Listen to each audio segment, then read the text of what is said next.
È un brivido, guardi, veramente, che, insomma, non è da tutti i giorni ste robe.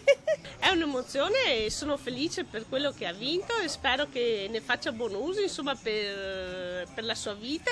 Pioggia su tutta la provincia, ma questa volta il meteo non c'entra. Le gocce sono fatte di monete sonanti o di fruscianti banconote. 400.000 euro a Fossalta di Piave, 550.000 in centro storico Venezia, quasi 2 milioni a Marghera, 5 milioni a Vigonovo. L'impressionante raffica di vincite negli ultimi tempi ha riservato il meglio per l'ultima tappa. Quella è andata in scena alla tabaccheria Ricevitoria di Graziano Barzona a Vigonovo. Gratta e vinci dal record. Io sono già felice di aver venduto questo biglietto, non immagino quello che l'ha vinto come possa aver reagito. Cioè io sono da ieri che sono un po' frastornato dall'idea di averlo vinto, di averlo avuto in mano. 20 euro per il biglietto capace di cambiare per sempre la vita di un fortunato che pare abbia già incassato la somma.